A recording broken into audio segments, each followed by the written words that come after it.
nandito nananawagan tayo ng tulong kay General Bronner, tama? Yun ang dahilan. Hindi ano pa man kaya tayo nandito. Kaya yung mga nandyan, magpunta kayo dito, kailangan natin ng numero. Sino paniniwalaan? 10, 20, 30. Matitinag pa natin si General Bronner eh. Kukunti pala kayong mga bukong kayo eh. Tama mali? Magpunta kayo dito. Alam ko may pasok bukas. Pero hinihingi ng ating sambayanan, ng ating inang bayan, ng ating kabataan, ang inyong sakripisyo. Lumabas kayo. Kung hindi tayo magtutulong-tulong, hindi tayo magsasama-sama, hindi lalakas ang ating tinig sa laki ng pader ng Campo Aguinaldo, maririnig pa tayo? Maririnig pa tayo? Hindi tayo maririnig. Kaya nga yung mga political na kulay ninyo, putang ina, itago nyo yan. Hindi natin kailangan magpataasan dito. Taong bayan, tayo, kayo, ako, ikaw. Apektado tayo, pati ang ating mga kapatid na kapulisan. Walang tutulong mga kababayan, wala. Kaya yung mga iba dyan na nagmamagaling simula kagabi, bakit nyo nilusob ang Campo Aguinaldo? Gonggong! Hindi namin nilusob ang Campo Aguinaldo. Nagpunta kami dito, malinaw ang sinasaad ng aming panawagan ng United People's Initiative.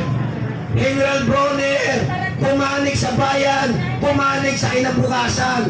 Isa pa, General Bronner, it is time you support the call of the people. Nagmamakaawa tayo, taong bayan, tama? Wala na tayong maalalapitan. Mismo ang Supreme Court, mukhang mga duwag na rin.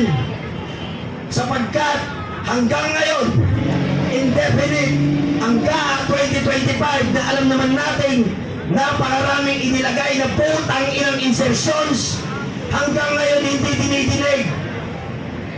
Ang COMELEC, talo na si Abante, tama? Bakit putang inang nakaupo yung Abante na putang inang yan? Inampo ng Kongreso. Ang Gabriela, talo, tama? Ang Duterte Party List, panalo, tama? Bakit putang inang komunista ang ipinalit? Hindi Duterte Party List na alam naman natin neutral at para sa kabataan, para sa taong bayan. Bakit komunista ang ipinalit? Lahat ng saray ng gobyerno, wala na tayong mapili, wala na tayong maitangi. Sagutin niyo ako ng malakas. Sagutin niyo ako ng malakas. Ang ehekutibo ba ay kurap? Magnanakaw!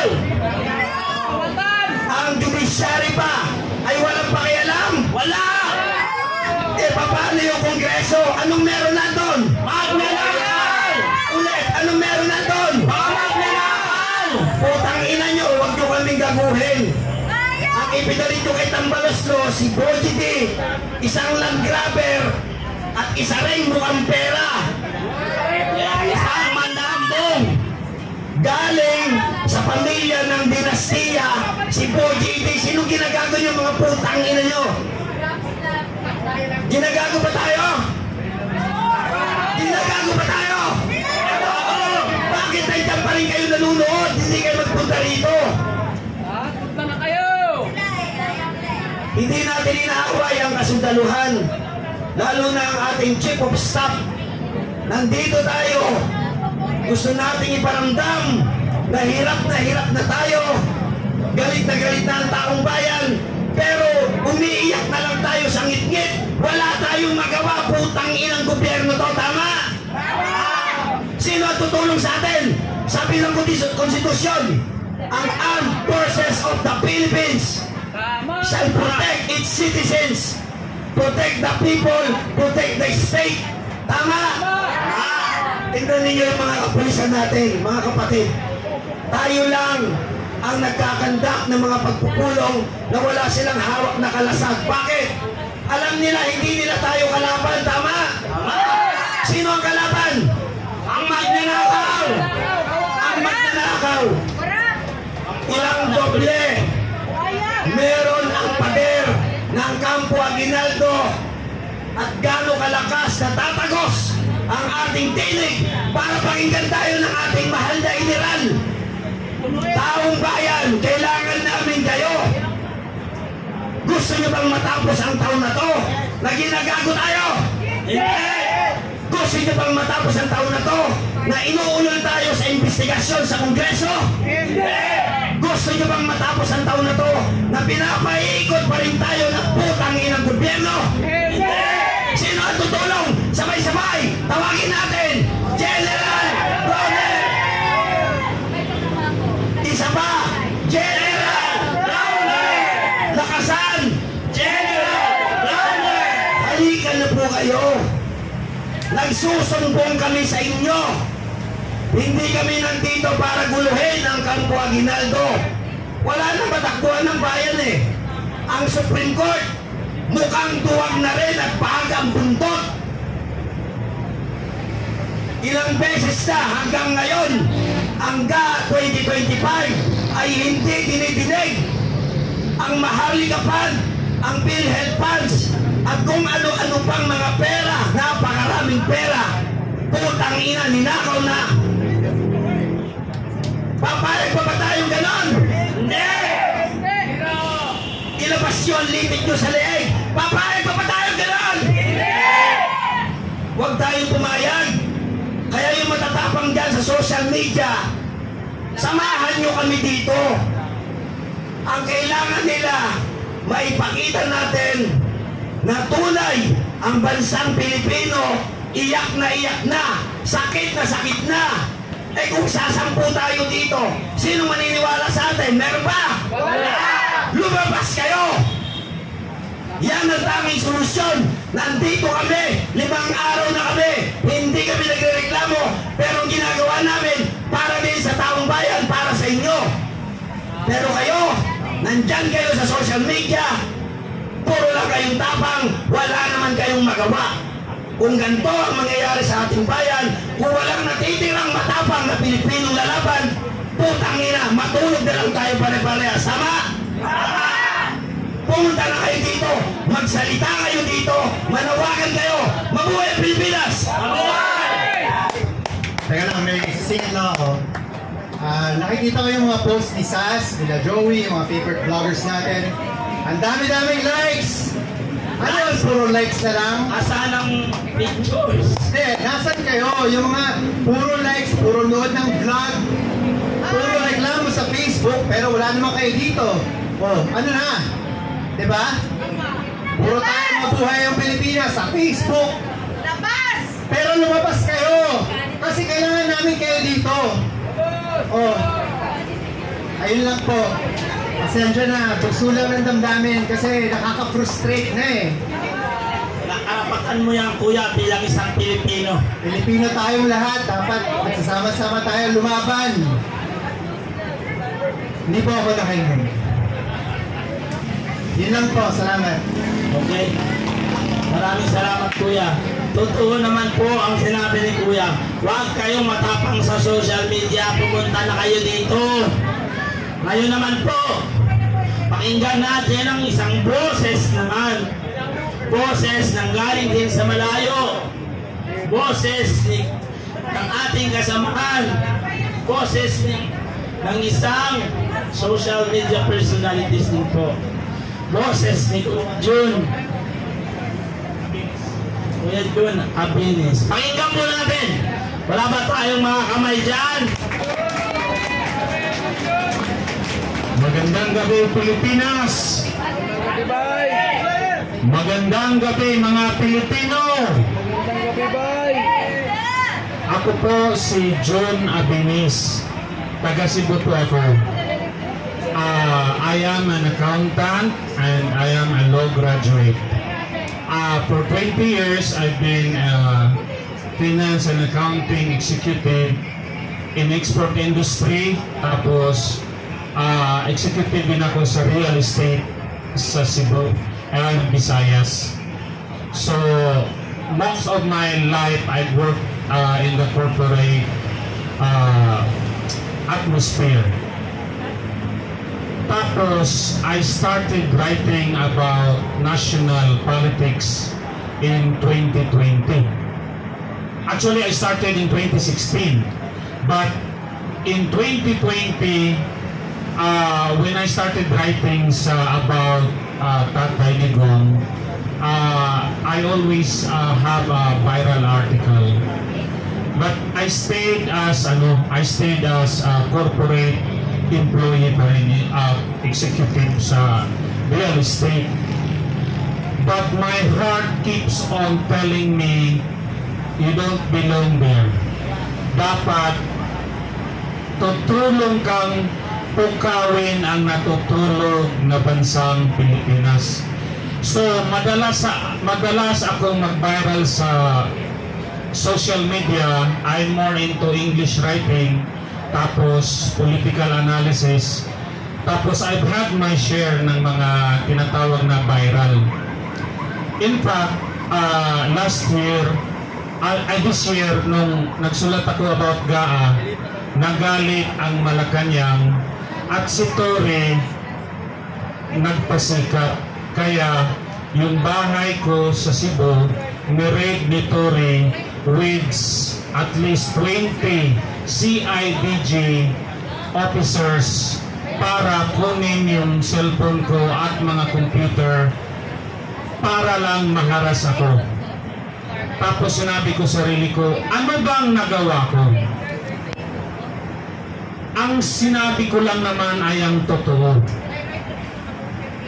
I realize ang pagsasalita ng totoo, magiging kalaban ka ng walang niyang mga magnanakaw na nasa gobyerno ngayon. 50 kilometers, 40,000 people, 60,000 people, it was not enough. Sabi ko, okay ang maging social media influencer, okay yung ang dami kilala yung pangalan mo, okay yung parang minsan celebrity ka, okay picture kasi may contribution ka, but it's not enough. Last Sunday, pinuntahan namin yung bahay ni Tambaloslos doon sa Maria Luisa. Kinalampag namin, nakita ko dalawang video namin, more than 1 million views. Was I happy? Yes. But not happy enough because it will not produce result. Parang minsan sabi ko, naglulukuhan lang tayong mga Pilipino, nagpapasikatan tayo sa social media, but the result of removing and solving the problem, hindi nangyayari. Kaya sabi ko sa mga kasamahan ko sa Cebu, we are very united doon. Sabi ko, walang kulay-kulay, walang grupo-grupo. We are all Filipino. We wear the Filipino flag. We wear the Filipino identity. Let's not promote our own self-interest kung ano man yung grupo mo. Kasi marami na sa atin gusto na pag meron ng mangyayari, gusto agad, okay, ito yung grupo ko.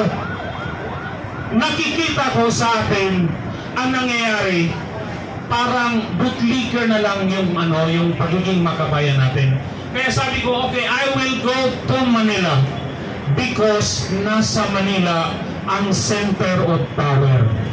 Kahit alugin pa namin, sunugin pa namin buong Cebu, walang mangyayari pag walang mangyayari dito sa Manila. I spent my own money. I forgo all many important things in my life and my family because I want to be part of this struggle. Successful or not, it doesn't matter. Ang mahalaga, may mga totoong Pilipino na handang lumaban. Minsan, nagmamadali tayo na makuha natin yung panalo. Pero, ang nasa puso natin ay hindi pagmamahal sa bansa. Kaya minsan short-sighted ang nakikita natin. Ang result ay wala rin. Kumbaga short term. I am here not because I totally believe na talagang may mangyayaring talagang masipa si Bongbong Marcos, which in my heart I want to happen. But it is enough for me na kami mga taga Cebu, mga Bisaya, mga Mindanaon, ipakita natin na handa tayong mamatay. Lalaban tayo kahit walang resulta dahil alam natin ano ang tama sa ating bayan. Ang nakakatakot na kalaban ay yung walang hinihingi, walang katapat na inintay. Ang taong nagmamahal sa bayan, yun ang pinakadelikadong kalaban. Yun ang kinatatakutan ng mga kriminal, ng mga magnanakaw na si Romualdez, na si Bongbong Marcos, 10 ng mga magnanakaw at walang prinsipyong nasa gobyerno ngayon. Si General Browner, ang alam ko matinong general to. Ang dami kong narinig. Pero minsan, marami rin tayong kalaban, maraming pressure, maraming arm twisting, maraming threat. Sinabi nila, anong nangyari sa'yo? General Browner. Tao rin si General Browner. Pero, kung ang mga Pilipino magpapakita ng totoong tapang, nung nakikita nilang tapang, yung hindi na nabibili, yung hindi na naaareglo, yung talagang totohanan na pipiyok at pipiyok ang mga magnanakaw. Dahil ang mga magnanakaw, wala sa puso nila ang magsakripisyo. Gusto lang nila magkapira. Kaya si Martin Romualdez natakot dahil nakita niya na kahit kunti lang tayo dito, kunti lang, but that is just the tip of the iceberg. Tip lang tayo ng totoong nagagalit na milyon-milyong Pilipino. Hindi bababa si Martin Romualdez kung nakita niyang wala tayong ibubuga. Meron po isang timing na spark, isang timing na magkakaisa tayo. Tapos, pwedeng mangyari bukas, pwedeng mangyari makawa, at malaking tsansa na mangyari ngayong September 21. Kaya, wala akong duda, sabi ko, I will stay here in Manila as long as it takes, or I may not come back to Cebu, to my family. But I will not let Filipino like you, like every one of us, I will not fail you. Kasi sa totoo lang, minsan sinasabi natin, ang dami ng mga Pilipino, 120 million. Sa ngayon, konti lang po ang mga Pilipino. Konti lang po ang totoong Pilipinong nagmamahal. Yun lang po ang nagpapakita ng sakripisyo. Pag hindi tayo nagsakripisyo, pag hindi tayo handang ibigay ano man ang kailangan para tayo magiging makuha natin ang mithiin natin, wala tayong karapatan tawagin ang sarili natin na Pilipino. Kaya minsan nakakaawa yung Pilipino eh. Sa buong mundo, ang tingin sa atin utusan. Ang galing natin magsalita, well-educated, pero ang nangyari, walang trabaho na ibigay ang gobyerno. Our product are professionals being slaves around the world. Why? Because there are forces na sadyang kukurakutin ang Pilipinas para hindi tayo asenso. Alam ba natin ito? Hindi po by chance na hindi yumaman ang Pilipinas.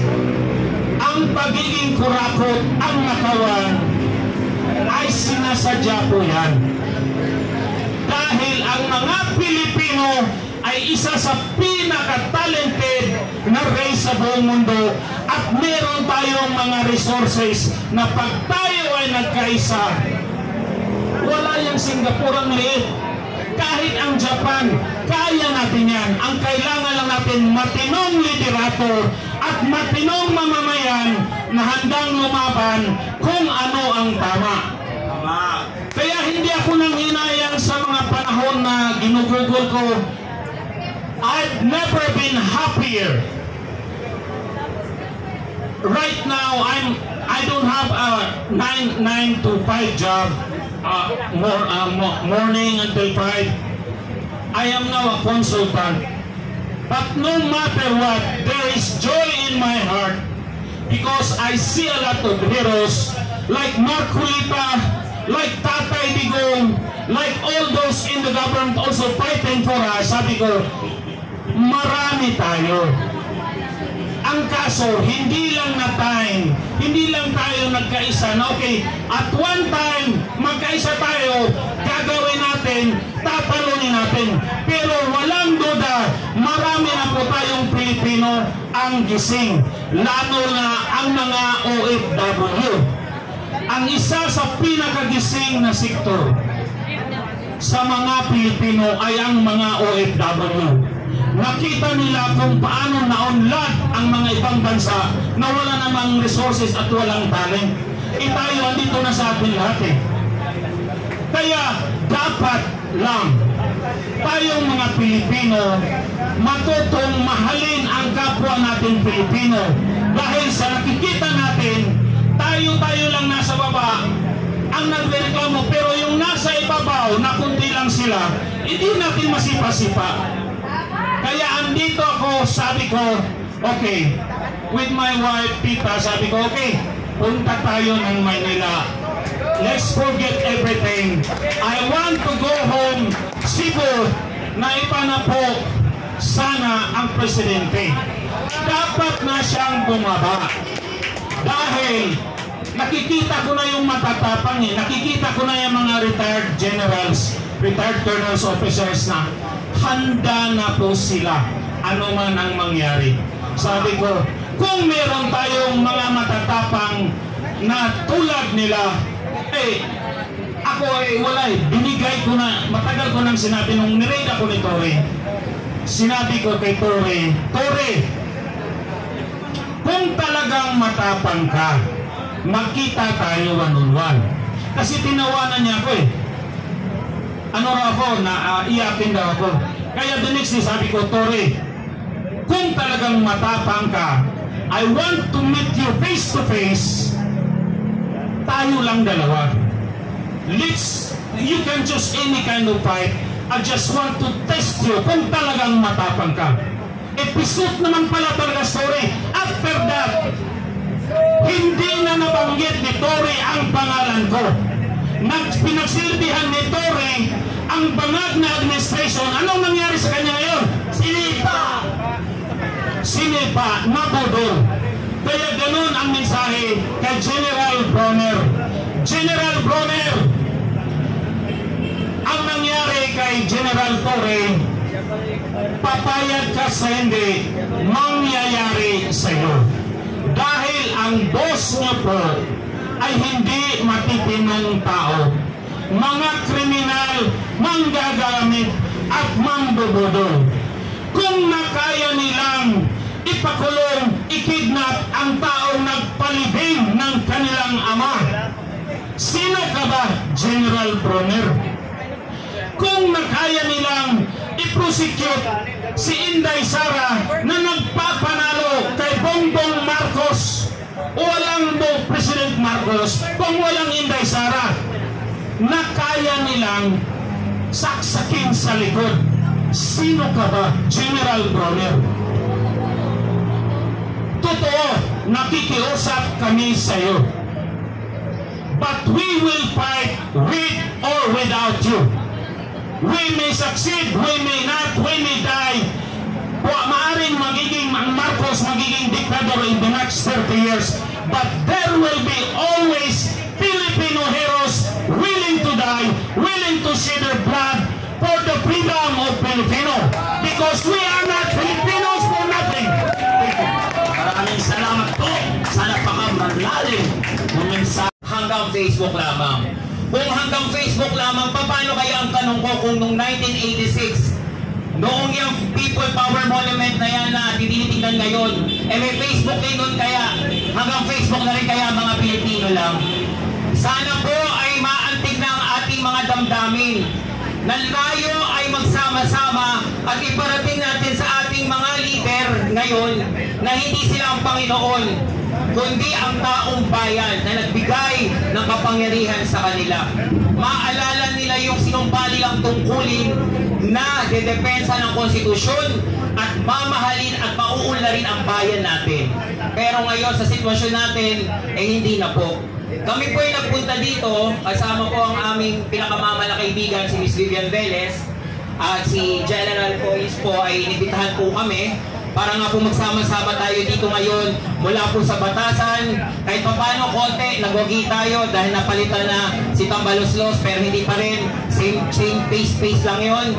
Ngayon naman, tinatawagan natin ang ating pinakamagiting din ng mga general, ang ating mga kawal dito sa Camp Aguinaldo, na sana sa inyong puso't kaluluwa ay marinig ninyo na aping-api na ang mamayan na mga Pilipinong mamamayan na dapat pinoprotektahan at minamahal ninyo.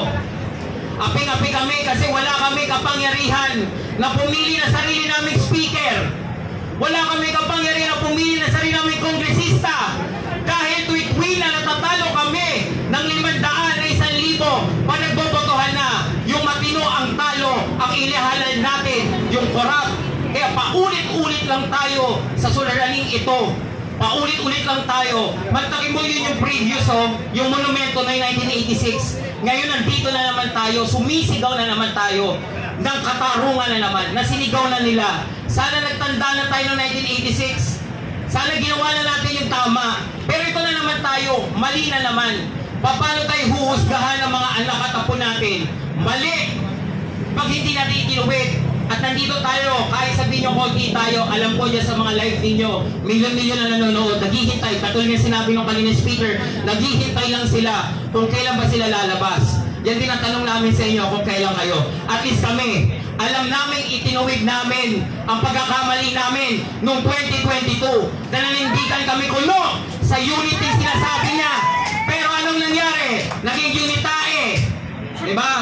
Bayaran daw tayo kung ano ng mga akusasyon. Imbis na nagkakaisang Pilipino, watak-watak tayo. Hindi tayo ngayon makaharap sa ibang bansa. Mantakin nyo, yung Korea, pinapahiya tayo. Umuutang tayo, tinabla tayo dahil nakakahiya daw yung korupsyon sa Pilipinas. Tanggap ba natin yun? Napupunta tayo doon bilang mga bisita. Nakikita natin yung mga lugar nila, yung Vietnam, na dati nanghihingi ng edukasyon sa pagpapalay sa atin. Ngayon sila na ang supplier natin. Tama ba yun? Na ipinangako nung nakaupo ngayon, natututukan daw niya agrikultura, yung 20 pesos na lang. Natwitwi na, wala na akong sinasabi sa mga leader ko noon pag may rally ang unity. Ang sinasabi ko lang lagi, unity, tsaka 20 pesos na bigas. Hindi, ang nangyari, doble-doble pa yung presyo ngayon. Yung binibigyan nilang 20 pesos sa atin, makakain ba? Makakain ba yung 20 pesos na yun? 3 taon pa ba natin pag titiisan yung ganyang mga plataforma, patakaran ng gobyerno, na para na tayong niloloko araw-araw. Gigising na lang tayo pa rin. Ganyan pa rin ang sahod natin, mababa. Gigising pa rin tayong tumitirik yung mga LRT. Gigising pa rin tayong pipila tayo sa mga bus station na napakahaba, malilate tayo. Kung taga Cavite kayo, 5 oras kayo bago makapunta ng Makati. Pero sila, nakawangwang, naka-Land Cruiser, nakita niyo yung mga kotse ng isang kontraktor na hindi na dapat tumatakbo sa Pilipinas dahil third world daw tayo, sabi ni Karen Davila. Diba? Pero sila, ano lang, decoration lang sa bahay nila. Okay pa rin ba sa inyo yung ganon? Hindi ko na po makita ang logic nating mga Pilipino kung maaawa pa rin ba tayo sa mga korap. Kung patuloy pa rin tayo magiging manhid, walang mangyayari sa bayan natin. Nasabi rin po kanina, Iisa lang po ang bayan natin, ang Pilipinas. Dito tayo sinilang, dito tayo mamamatay. Walang magmamahal sa Pilipinas kundi Pilipino lamang. Huwag natin asahin ibang lahing mahalin nilang Pilipinas kundi tayong mga Pilipino. Pero nasa atin dapat, sa atin, kayong mga magulang na nanonood, responsibilidad ninyo na ipamulat sa mga anak ninyo na mahalin ang Pilipinas. Dahil ito lang ang isang bansa natin. Hindi ho tayo nagtatawag ng kabuluhan dito. Tayo ho'y nananalangin sa Panginoon na bigyan ng sapat na talino ang bawat Pilipino na mahalin niya at magsalita siya. Dahil ang diktadurya ay nagsisimula kapag ang lahat ay tumatahimik. Ang diktadurya ay nagsisimula ng 20 years dahil tumahimik ang mga Pilipino. Pero yung rebulto na yan nagsisignify na na sumigaw na sila at ayaw na nila ng diktadurya na pinaglaban nila na dapat protektahan natin. Kaya kami nakikiusap sa lahat ng mga Pilipino, mahaba pa naman po ang mga araw. Sana po sa mga susunod na araw makasama namin kayo. Ipahayag nyo rin po ang inyong mga sentimiento. Huwag ho tayong mananahimik sa ginagawa nila ngayon, lalo na po sa pagkatay nila sa ating mga pera, na para pong pera ho nila na pinagpaparte-partihan, na wala na ho tayo mapala dahil puro ulan. Sino po ba? Ako po, simula po ngayon na nangyayari po yan, pag-uulan po. Lalo na po ako po ay taga Maynila, nininervyos po ako. Kasi ho, dati po, secured kayo na may kotse kayo. Pero pag umulan, pag bumaha, lubog.